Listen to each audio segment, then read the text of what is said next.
Councillor Perruzza. Thank you so much. Thank you so much, Speaker. So, Speaker, my motion, it's there on the screen. It's easy to read. I won't read it, but it does ask the staff to look at Finch in its entirety, and I hope that people can support that.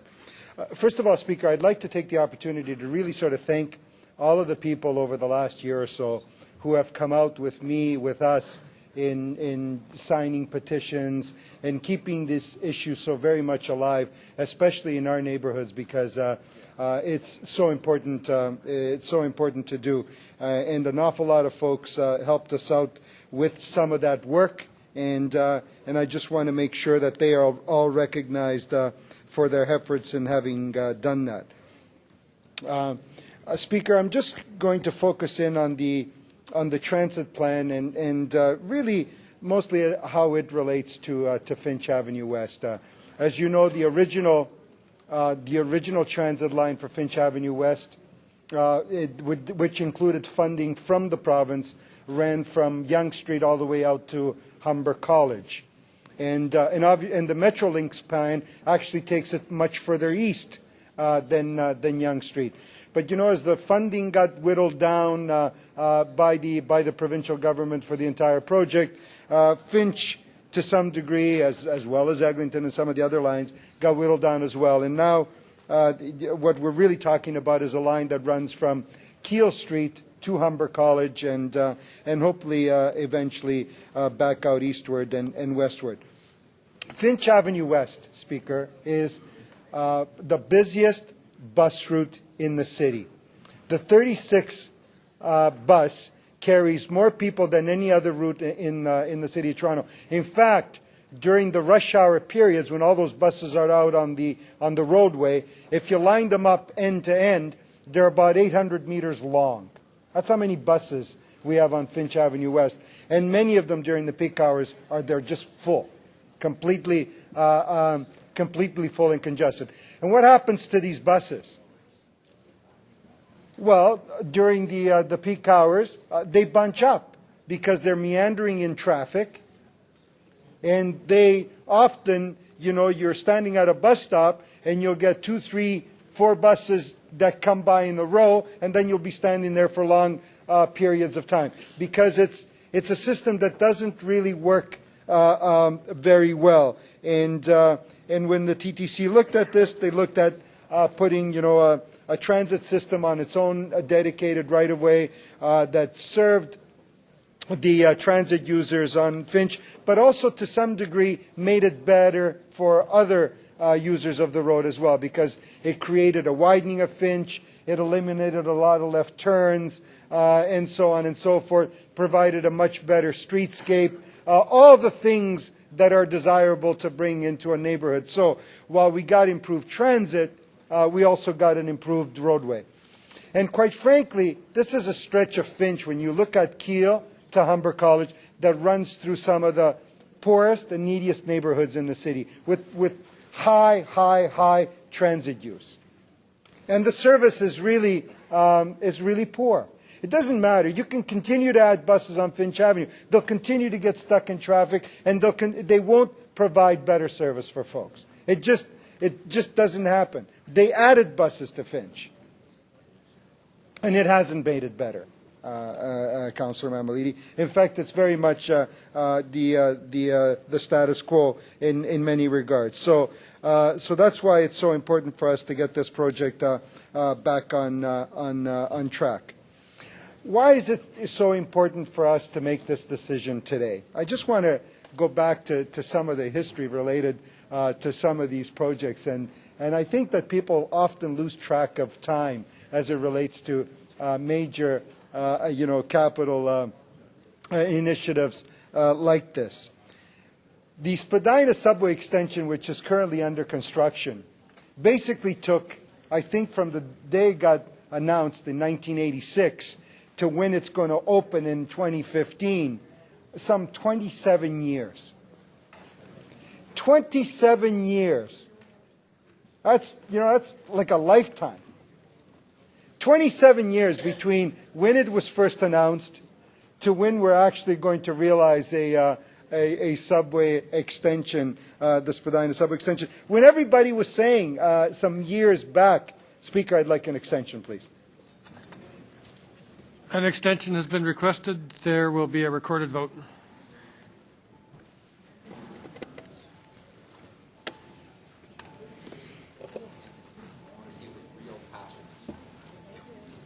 I'm trying to tone it down a bit.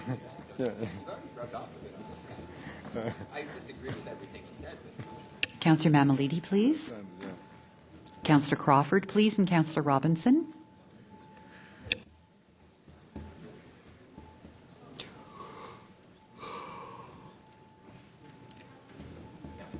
Councillor Cho, thank you.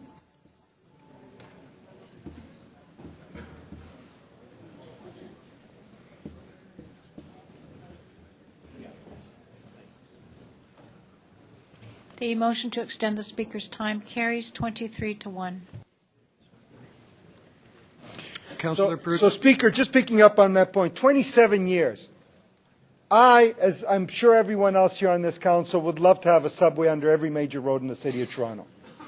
That's a fact. I don't think there's anybody here who wouldn't love to have a subway under every single city, in every road in the City of Toronto. I would love to have a subway under Finch Avenue West, running the entire length of Finch Avenue West. But you know what? Every time we get stuck in these debates, I remember 1994, the then provincial government announced 4 significant subway lines. You know, costed it out, funded, that said, like, we're going to go. It was Eglinton. It was Spadina. It was Shepherd. And I forget what the other one was. But it's probably forgettable because everybody else forgot them too. You know, and that work started. Then all of a sudden what you have is you have a change in government. So the government changed. Mike Harris came to power, killed everything, buried $80 million on Eglinton Avenue, burned it. But he had no problem burning $80 million on Eglinton Avenue. Right? He didn't have money, but he burned $80 million. He basically dug a hole, filled in the hole, and in there he dropped $80 million, right? Which rotted. So that's what happens. That was 20 years ago, almost 20 years ago. So you have this great big significant debate. You know, this one government comes along and says, we're going to fund all these things, like, you know, Councillor Mammoliti and Councillor Crisanti and everybody else is saying, we're going to fund all this stuff. Oh yeah, we'd love to have a subway. Someone comes along and says, yeah, let's build some subway. Someone else comes along and basically burns the cash, fills in the hole and says, that's it, it's over. So, Speaker, we are here. This is a good plan. Let's move forward. Let's serve the citizens of the City of Toronto. Thank you, Councillor Perruzza. Councillor Lee. Oh, sorry, we got a question from Councillor Mammoliti. So hang on just a sec.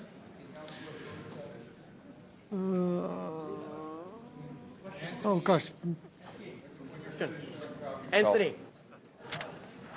Oh, Councillor Mammoliti to question. We have had the privilege of representing pretty much the same area for a number of years. Do you really think that by supporting an LRT, you're doing what the communities really want us to do? Do you really think that that's what they want? Councillor Mammoliti, I remind you that questions are for clarification. If the question of me is, do I believe that an LRT line on Finch Avenue will serve the commuters and will serve the transit users on Finch Avenue much, much better than the service they currently have with the 36 buses? Right. Absolutely. I would love to have a subway. Just don't have the magic beans to make it happen. Then I hope you support my particular motion. Show me your magic beans to make it happen. Data, and then I'll support your motion. Have you seen the TTC data on enhanced bus service? This is not funny, Mr. Perruzza. No. Show me your magic beans. How are you going to make it happen? And I'll support you. I'm looking forward to hearing what our constituents have to say about what you're trying to do in kiboshing what they would like in the way of a subway. This is statistics that come directly from the TTC, and it very clearly spells out, and I can give this to you, Councillor, that a bus actually along Finch Avenue is faster than an LRT. That in fact, with 23 minutes, you can get through 23 kilometers an hour, you can get through Finch Avenue as opposed to an LRT at 22. Do you not believe that our constituents, the ones that we share, would rather you and I push for a subway than an LRT? Oh, absolutely. I don't disagree with that statement at all. And that's why my motion asked the Commission, asked the General Manager of the TTC and the City Manager to look at what the feasibility is of doing a subway on Finch and what it would mean and how it would serve people and what the costs of those are. So because for us to just simply talk about it and say it in the way that you're saying it, thinking that you got some magic beans in your pocket to make a subway happen tomorrow, that's just not on. 25 years, 27 years to get the Spadina subway extension. 27. You think people on Finch Avenue can wait another 27 years? We're losing our hospital in the Jane and Finch area, and along with that are all the jobs that go along with the health-related components to the hospital, Councillor. With an LRT and with the construction of an LRT, do you think you're doing the business community any favor by suggesting that they rip up the roads the way they want to, like they did St. Clair, and ruin their businesses? Well, you know what? Finch Avenue has no strip retail on Finch. There is no parking on Finch Avenue anywhere from Yonge Street all the way to Humber College. It's wide and it's got lots of boulevard. And you know what? The businesses on Finch, they're malls. What you do is you just pull off the road into the parking in the malls. Sure. I don't see where the impact would be on anyone while they do. There will be some discomfort, there's no question. But in terms of the kind of disruptions that occurred on St. Clair, absolutely not. Like where? There's no parking on Finch. There's no street parking. Okay, Councillor Perruzza, There's no strip retail. Councillor Perruzza, stop talking to yourself and listen to the question. The local BIA. Well, he's talking about businesses. Okay. You know, who's running the meeting? Last question, Councillor Councillor Mohammed Mammoliti. Last or question. the Speaker? Last question. Okay.